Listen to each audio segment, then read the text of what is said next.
Et on est bon. Bien. Eh bien, bonsoir à tous et bienvenue dans notre conférence Biotech Finance. Et nous la faisons toujours en partenariat avec France Biotech, l'association des biotech françaises. Et ce soir, d'abord, excusez-nous un tout petit peu pour le retard, on a eu un petit souci technique, mais nous allons parler ce soir de diagnostic in vitro. Alors, j'ai le plaisir d'accueillir pour parler de ce vaste sujet Vincent Fert. Bonsoir Vincent. Bonsoir. Oui. Donc, Vincent Fert, vous le connaissez tous, je pense, c'est un président multicarte et multi-renommé. Et d'abord, il est président de la société AllieuDX, société qui est bien connue, c'est 170 salariés, c'est quand même une belle boîte, avec un chiffre d'affaires de 15 millions d'euros. Mes données sont d'octobre 2019, donc ça 16 millions d'euros. Et AllieuDX déploie des produits et des services en immuno-oncologie, dont le fameux Immunoscore, et la commercialisation a très nettement démarré. Aux USA, c'est une société qui va se déployer très très rapidement, je pense. Vincent Fert est également vice-président du pôle de compétitivité Eurobiomed. C'est en PACA, ça couvre à la fois PACA Aquitaine maintenant. Et Eurobiomed est connu pour avoir été le premier pôle à s'intéresser au diagnostic in vitro et organise régulièrement des manifestations sur ce thème. Et enfin, Vincent Fert est membre éminent du CIDIV, c'est le syndicat du diagnostic in vitro, de l'industrie du diagnostic in vitro. Alors, on a choisi ce thème parce que ces derniers temps, on parle Jacques beaucoup. Bernard, vous avez oublié que je suis aussi administrateur de la société TerraDiag. Voilà, administrateur de TerraDiag. Voilà. Je savais que j'en ai oublié une. Bien. Donc, ces derniers temps, on parle beaucoup du diagnostic in vitro. La crise Covid est passée par là. Comme on le signalait, tout le monde maintenant sait dans le grand public sait ce qu'est qu'un PCR, un faux positif ou un faux négatif. Le diagnostic est partout. Et pourtant, cette industrie, qui est diverse en France, est très riche, a du mal à se structurer. Les choses sont en train de changer. Et c'est de ça dont on va parler. J'aimerais que vous nous fassiez d'abord peut-être une photographie, Vincent, la photographie que vous faites de ce secteur aujourd'hui.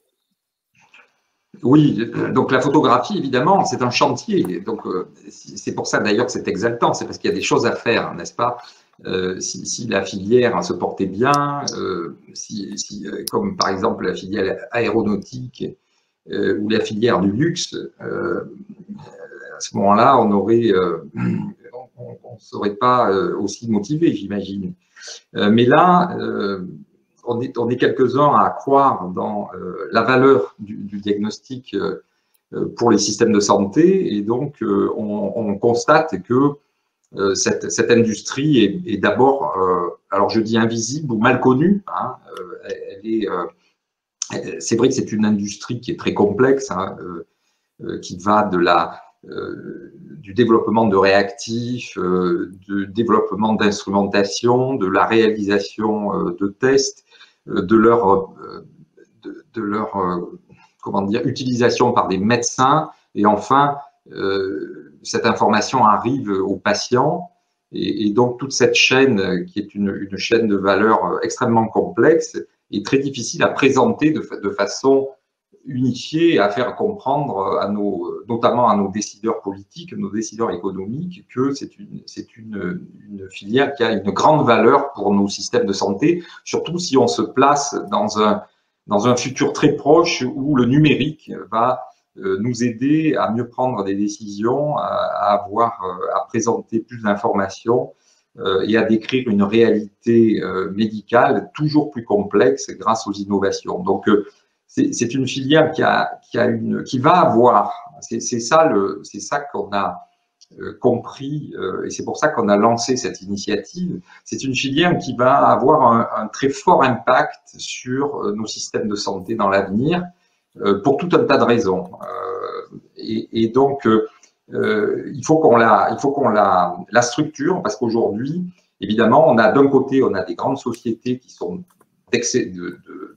sociétés talentueuses hein, qui ont fait des parcours extraordinaires depuis une trentaine d'années, Biomérieux, Stago, et puis de l'autre côté, tout un tissu de petites sociétés qui sont extrêmement innovantes, extrêmement dynamiques, mais qui n'arrivent pas, il y a une espèce de plafond de verre, et on n'arrive pas à générer des ETI, à faire des sociétés qui pèsent sur la scène internationale. Alors, quand je dis ça, AlioDX a l'ambition évidemment de peser dans ce domaine-là au niveau par ses innovations au niveau international. Donc, et il y en a d'autres. Hein, il y a des sociétés, il y en a beaucoup qui ont beaucoup d'ambition, mais pour réussir, il faudrait qu'on puisse réussir dans notre pays pour ensuite réussir à l'international. Et il y a ce plafond de verre qui est une combinaison je dirais, de problèmes d'accès au marché, le premier, hein, c'est-à-dire en France, quand on a un test innovant,